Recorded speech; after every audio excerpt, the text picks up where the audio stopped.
Hello, everyone, and welcome to First Chapter Friday at the Lewis County Public Library. I'm Stacy Smith, a supporter of the library, and today I'm going to be reading the first chapter of Harry Potter and the Sorcerer's Stone by J K Rowling. It's just a great story of good versus evil and of hope, and I hope you enjoy it. Chapter 1, The Boy Who Lived. Mr. and Mrs. Dursley of number 4 Privet Drive were proud to say that they were perfectly normal, thank you very much. They were the last people you'd expect to be involved in anything strange or mysterious because they just didn't hold with such nonsense. Mr. Dursley was the director of a firm called Grunnings, which made drills. He was a big, beefy man with hardly any neck, although he did have a very large mustache. Mrs. Dursley was thin and blonde and had nearly twice the usual amount of neck, which came in very useful as she spent so much of her time craning over garden fences, spying on her neighbors. The Dursleys had a small son called Dudley, and in their opinion, there was no finer boy anywhere. The Dursleys had everything they wanted, but they also had a secret, and their greatest fear was that someone would discover it. They didn't think they could bear it if anyone found out about the Potters. Mrs. Potter was Mrs. Dursley's sister, but they hadn't met for several years. In fact, Mrs. Dursley pretended she didn't have a sister because her sister and her good-for-nothing husband were as un-Dursleyish as it was possible to be. The Dursleys shuddered to think what the neighbors would say if the Potters arrived in the street. The Dursleys knew that the Potters had a small son too, but they had never even seen him. This boy was another good reason for keeping the Potters away. They didn't want Dudley mixing with a child like that. When Mr. and Mrs. Dursley woke up on a dull, gray Tuesday, our story starts, there was nothing about the cloudy sky outside to suggest that strange and mysterious things would soon be happening all over the country. Mr. Dursley hummed as he picked out his most boring tie for work, and Mrs. Dursley gossiped away happily as she wrestled a screaming Dudley into the high chair. None of them noticed a large, tawny owl flutter past the window.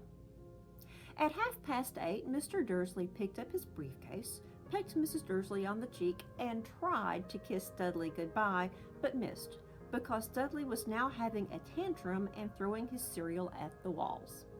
"Little tyke," chortled Mr. Dursley as he left the house. He got into his car and backed out of number 4's drive. It was on the corner of the street that he noticed the first sign of something peculiar: a cat reading a map. For a second, Mr. Dursley didn't realize what he'd seen. Then he jerked his head around to look again. There was a tabby cat standing on the corner of Privet Drive, but there wasn't a map in sight. What could he have been thinking of? It must have been a trick of the light. Mr. Dursley blinked and stared at the cat. It stared back. As Mr. Dursley drove around the corner and up the road, he watched the cat in his mirror. It was now reading the sign that said Privet Drive. No, looking at the sign. Cats couldn't read maps or signs. Mr. Dursley gave himself a little shake and put the cat out of his mind. As he drove toward town, he thought of nothing except a large order of drills he was hoping to get that day. But on the edge of town, drills were driven out of his mind by something else. As he sat in the usual morning traffic jam, he couldn't help noticing that there seemed to be a lot of strangely dressed people about. People in cloaks.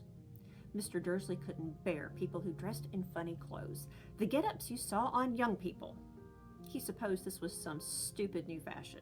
He drummed his fingers on the steering wheel and his eyes fell on a huddle of these weirdos standing quite close by. They were whispering excitedly together. Mr. Dursley was enraged to see that a couple of them weren't young at all. Why, that man had to be older than he was, and wearing an emerald green cloak. The nerve of him! But then it struck Mr. Dursley that this was probably some silly stunt. These people were obviously collecting for something. Yes, that would be it. The traffic moved on, and a few minutes later, Mr. Dursley arrived in the Grunnings parking lot. his mind back on drills. Mr. Dursley always sat with his back to the window of his office on the 9th floor. If he hadn't, he might have found it harder to concentrate on drills that morning. He didn't see the owls swooping past in broad daylight, though people down in the street did. They pointed and gazed open-mouthed as owl after owl sped overhead. Most of them had never seen an owl even at nighttime. Mr. Dursley, however, had a perfectly normal owl-free morning. He yelled at 5 different people. He made several important phone calls and shouted a bit more. He was in a very good mood until lunchtime, when he thought he'd stretch his legs and walk across the road to buy himself a bun from the bakery. He'd forgotten all about the people in cloaks until he passed by a group of them next to the baker's. He eyed them angrily as he passed. He didn't know why, but they made him uneasy. This bunch were whispering excitedly too, and he couldn't see a single collecting tin. It was on his way back past them, clutching a large donut in a bag, that he caught a few words of what they were saying. "The Potters, that's right, that's what I heard. Yes, their son Harry." Mr. Dursley stopped dead. Fear flooded him. He looked back at the whisperers as if he wanted to say something to them, but then he thought better of it. He dashed back across the road, hurried up to his office, snapped at his secretary not to disturb him, seized his telephone, and had almost finished dialing his home number when he changed his mind. He put the receiver back down and stroked his mustache, thinking, no, he was being stupid. Potter wasn't such an unusual name, and he was sure there were lots of people called Potter who had a son called Harry. Come to think of it, he wasn't even sure his nephew was called Harry. He'd never even seen the boy. It might have been Harvey or Harold. There was no point in worrying Mrs. Dursley. She always got so upset at any mention of her sister. He didn't blame her if he'd had a sister like that. But all the same, those people in cloaks, he found it a lot harder to concentrate on drills that afternoon, and when he left the building at 5 o'clock, he was so worried that he walked straight into someone just outside the door. "I'm sorry," he grunted as the tiny old man stumbled and almost fell. It was a few seconds before Mr. Dursley realized that the man was wearing a violet cloak. He didn't seem upset at all at being almost knocked to the ground. On the contrary, his face split into a wide smile, and he said in a squeaky voice that made passers-by stare, "Don't be sorry, my dear sir, for nothing could upset me today. Rejoice, for you know who has gone at last. Even muggles like yourself should be celebrating this happy, happy day." And the old man hugged Mr. Dursley around the middle and walked off. Mr. Dursley stood rooted to the spot. He had been hugged by a complete stranger. He also thought he had been called a muggle, whatever that was. He was rattled. He hurried to his car and set off for home, hoping he was imagining things, which he had never hoped of before because he didn't approve of imagination. As he pulled into the driveway of number 4, the first thing he saw, and it didn't improve his mood, was the tabby cat he'd spotted this morning. It was now sitting on the garden wall. He was sure it was the same one. It had the same markings around the eyes. "Shoo!" Mr. Dursley shouted. The cat didn't move. It just gave him a stern look. Was this normal cat behavior? Mr. Dursley wondered, trying to pull himself together. He let himself into the house. He was still determined not to mention anything to his wife. Mrs. Dursley had a nice normal day. She told him over dinner all about Mrs. Nextdoor's problems with her daughter and how Dudley had learned a new word, won't. Mr. Dursley tried to act normally. When Dudley had been put to bed, he went into the living room in time to catch the last report on the evening news. And finally, bird watchers everywhere have reported that the nation's owls have been behaving very unusually today. Although owls normally hunt at night and are hardly ever seen in daylight, there have been hundreds of sightings of these birds flying in every direction since sunrise. Experts are unable to explain why the owls have suddenly changed their sleeping pattern. The newscaster allowed himself a grin. Most mysterious. And now over to Jim McGuffin with the weather. Are there going to be any more showers of owls tonight, Jim? Well, Ted, said the weatherman, I don't know about that, but it's not only the owls that have been acting oddly. Viewers as far away as Kent, Yorkshire, and Dundee have been phoning in to tell me that instead of the rain I promised yesterday, they've had a downpour of shooting stars. Perhaps people have been celebrating bonfire night early. It's not till next week, folks, but I can promise a very wet night tonight. Mr. Dursley sat frozen in his armchair. Shooting stars all over Britain? Owls flying by daylight? Mysterious people in cloaks all over the place? And a whisper about the Potters? Mrs. Dursley came into the living room carrying 2 cups of tea. It was no good. He'd have to say something to her. He cleared his throat nervously. Petunia, dear, you haven't heard anything from your sister lately, have you? As he had expected, Mrs. Dursley looked shocked and angry. After all, they normally pretended she didn't have a sister. No, she said sharply. Why? Funny stuff on the news, Mr. Dursley mumbled. Owls and shooting stars, and there were a lot of funny-looking people in town today. So? Snapped Mrs. Dursley. Well, I just thought maybe it had something to do with, her crowd. Mrs. Dursley sipped her tea through pursed lips. Mr. Dursley wondered whether he dared tell her he'd heard the name Potter. He decided he didn't dare. Instead, he said as casually as he could, "Their son, he'd be about Dudley's age now, wouldn't he?" "I suppose so," said Mrs. Dursley stiffly. "What's his name again? Howard, isn't it?" "Harry. A nasty common name, if you ask me." "Oh, yes," said Mr. Dursley, his heart sinking horribly. "Yes, I quite agree." He didn't say another word on the subject as they went upstairs to bed. While Mrs. Dursley was in the bathroom, Mr. Dursley crept to the bedroom window and peered down into the front garden. The cat was still there. It was staring down Privet Drive as though it were waiting for something. Was he imagining things? Could all this have anything to do with the Potters? And if it did, if it got out that they were related to a pair of, well, he couldn't bear to think of it. The Dursleys got into bed. Mrs. Dursley fell asleep quickly, but Mr. Dursley lay awake, turning it all over in his mind. His last comforting thought before he fell asleep was that even if the Potters were involved, there was no reason for them to come near him and Mrs. Dursley. The Potters knew very well what he and Petunia thought about them and their kind. He couldn't see how he and Petunia could get mixed up in anything that might be going on. He yawned and turned over.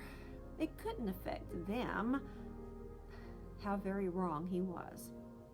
Mr. Dursley might have been drifting away into an uneasy sleep, but the cat on the wall outside was showing no sign of sleepiness.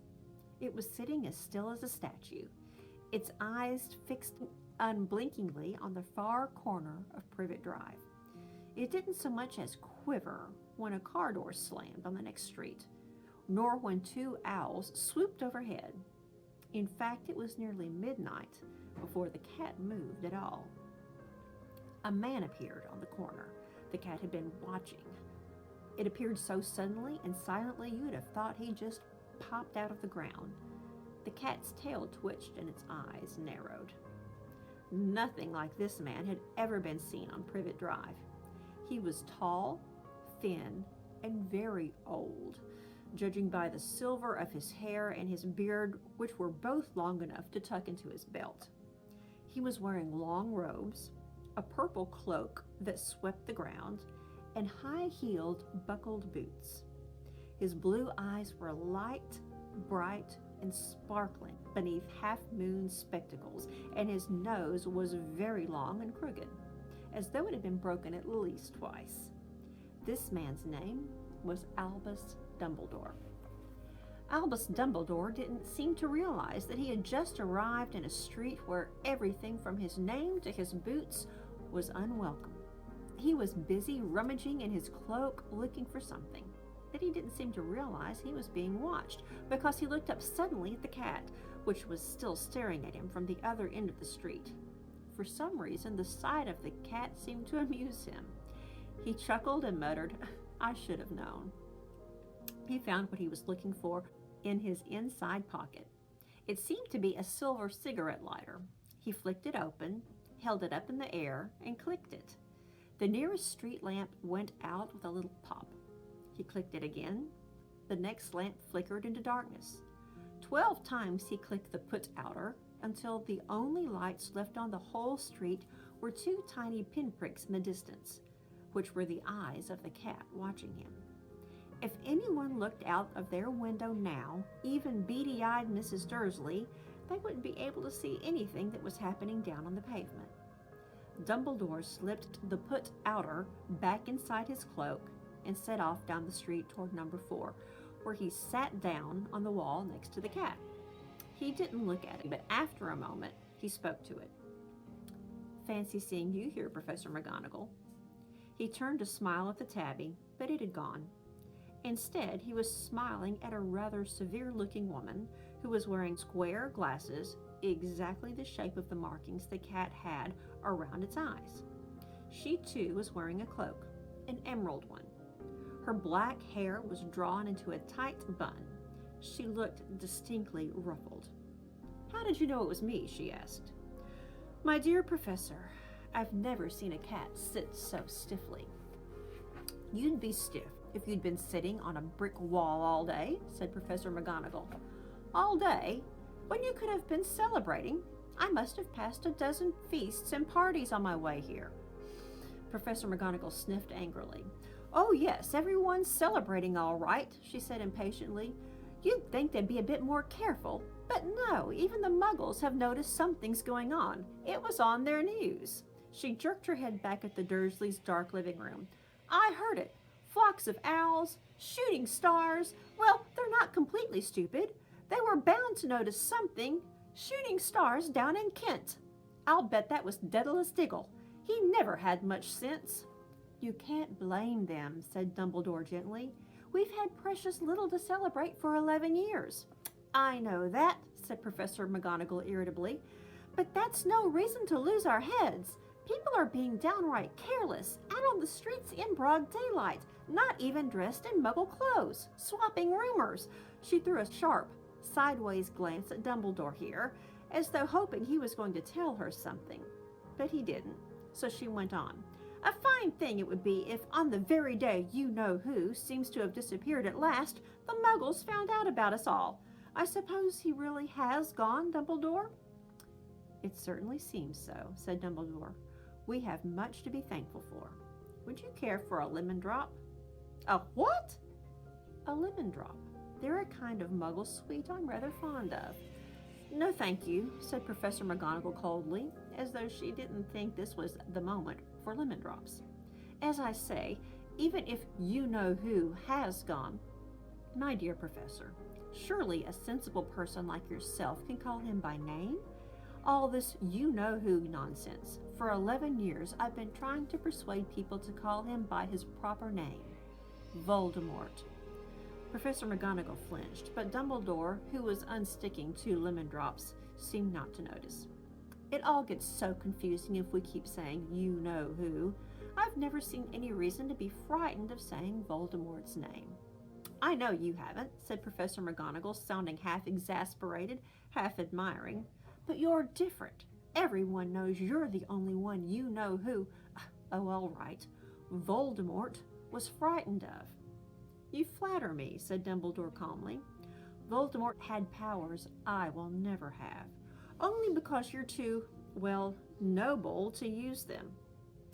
It's lucky it's dark. I haven't blushed so much since Madame Pomfrey told me she liked my new earmuffs." Professor McGonagall shot a sharp look at Dumbledore and said, "The owls are nothing next to the rumors that are flying around. You know what everyone's saying about why he disappeared? About what finally stopped him?" It seemed that Professor McGonagall had reached the point she was most anxious to discuss. The real reason she had been waiting on a cold, hard wall all day.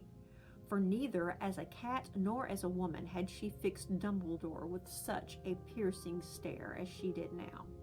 It was plain that whatever everyone was saying, she was not going to believe it until Dumbledore told her it was true. Dumbledore, however, was choosing another lemon drop and did not answer. What they're saying, she pressed on, is that last night Voldemort turned up in Godric's Hollow. He went to find the Potters. The rumor is that Lily and James Potter that they're dead. Dumbledore bowed his head. Professor McGonagall gasped. Lily and James? I can't believe it. I didn't want to believe it. Oh, Albus! Dumbledore reached out and patted her on the shoulder. I know, he said heavily. Professor McGonagall's voice trembled as she went on. That's not all they're saying. They're saying he tried to kill the Potter's son, Harry, but he couldn't. He couldn't kill that little boy. No one knows why or how, but they're saying that when he couldn't kill Harry Potter, Voldemort's powers somehow broke, and that's why he's gone. Dumbledore nodded glumly. It's true? Faltered Professor McGonagall. After all he's done, after all the people he's killed, he couldn't kill a little boy? It's just astounding. Of all the things that could stop him, but how in the name of heaven did Harry survive? We can only guess, said Dumbledore. We may never know. Professor McGonagall pulled out a lace handkerchief and dabbed at her eyes beneath her spectacles. Dumbledore gave a great sniff as he took a golden watch from his pocket and examined it. It was a very odd watch. It had 12 hands but no numbers. Instead, it had little planets moving around the edge. It must have made sense to Dumbledore, though, because he put it back in his pocket and said, Hagrid's late. I suppose it was he who told you I'd be here, by the way. Yes, said Professor McGonagall, and I don't suppose you're going to tell me why you're here, of all places. I've come to bring Harry to his aunt and uncle. They're the only family he has left now. You can't mean the people who lived here, cried Professor McGonagall, jumping to her feet and pointing at number 4. Dumbledore, you can't! I've been watching them all day. You couldn't find 2 people who are less like us. And they've got this son. I saw him kicking his mother all the way up the street, screaming for sweets. Harry Potter can't come live here. It's the best place for him, said Dumbledore firmly. His aunt and uncle will be able to explain everything to him when he's older. I've written them a letter. A letter? Repeated Professor McGonagall faintly, sitting back down on the wall. Really, Dumbledore, you think you can explain all this in a letter? These people will never understand him. He'll be famous, a legend. I wouldn't be surprised if today was known as Harry Potter Day in the future.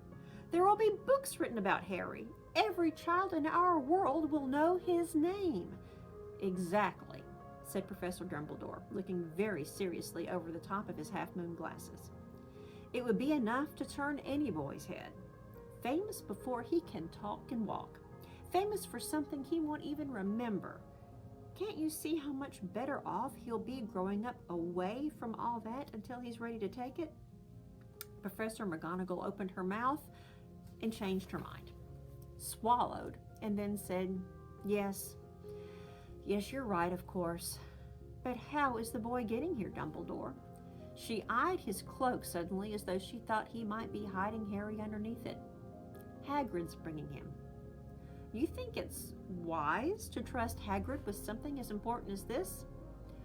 I would trust Hagrid with my life, said Dumbledore. Oh, I'm not saying his heart isn't in the right place, said Professor McGonagall grudgingly, but you can't pretend he's not careless. He does tend to... What was that? A low rumbling sound had broken the silence around them. It grew steadily louder as they looked up and down the street for some sign of a headlight. It swelled to a roar as they both looked up at the sky, and a huge motorcycle fell out of the air and landed on the road in front of them. If the motorcycle was huge, it was nothing to the man sitting astride it. He was almost twice as tall as a normal man and at least 5 times as wide. He looked simply too big to be allowed, and so wild. Long tangles of bushy black hair and beard hid most of his face. He had hands the size of trash can lids, and his feet in their leather boots were like baby dolphins. In his vast, muscular arms, he was holding a bundle of blankets. "Hagrid," said Dumbledore, sounding relieved, at last. "And where did you get the motorcycle?" "Borrowed it, Professor Dumbledore, sir," said the giant, climbing carefully off the motorcycle as he spoke. "Young Sirius Black lent it to me. I've got him, sir." "No problems, were there?" "No, sir. House was almost destroyed, but I got him out all right before the muggles started swarming around. He fell asleep as we were flying over Bristol." Dumbledore and Professor McGonagall bent forward, the bundle of blankets. Just inside, just visible, was a baby boy, fast asleep. Under a tuft of jet black hair, over his forehead they could see a curiously shaped cut, like a bolt of lightning. "Is that where?" whispered Professor McGonagall. "Yes," said Dumbledore. "He'll have that scar forever." "Couldn't you do something about it, Dumbledore?" "Even if I could, I wouldn't. Scars can come in handy. I have one myself above my left knee that is a perfect map of the London Underground."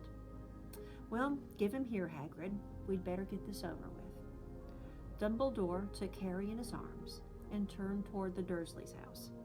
Could I say goodbye to him, sir?" asked Hagrid.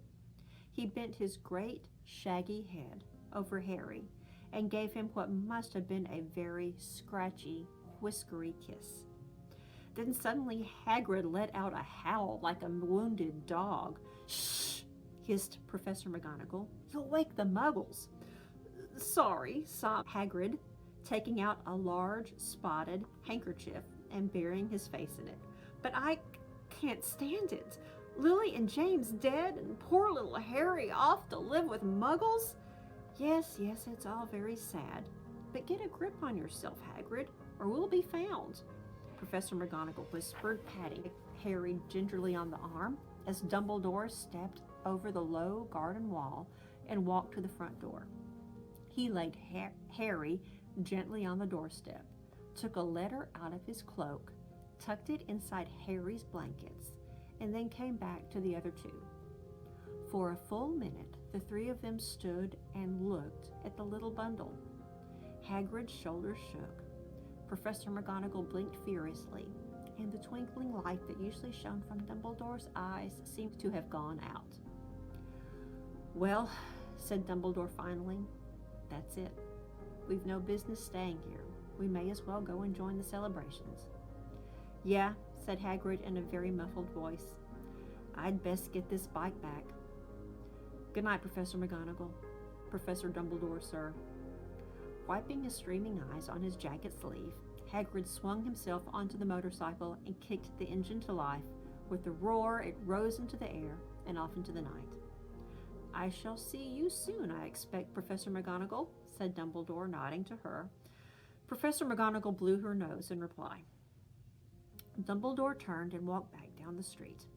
On the corner he stopped, took out the silver put-outer.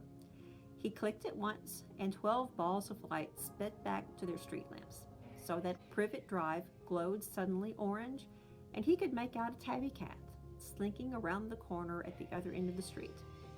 He could just see the bundle of blankets on the step of number 4. "Good luck, Harry," he murmured. He turned on his heel, and with a swish of his cloak, he was gone. A breeze ruffled the neat hedges of Privet Drive, which lay silent and tidy under the inky sky, the very last place you would expect astonishing things to happen.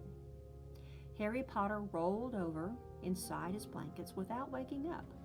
One small hand closed on the letter beside him, and he slept on, not knowing he was special, not knowing he was famous, not knowing he would be woken in a few hours' time by Mrs. Dursley's scream as she opened the front door to put out the milk bottles, nor that he would spend the next few weeks being prodded and pinched by his cousin Dudley. He couldn't know that at that very moment, people meeting in secret all over the country were holding up their glasses and saying in hushed voices, "To Harry Potter, the boy who lived." Thank you for watching First Chapter Friday. Please tune in next week for the next episode in the series.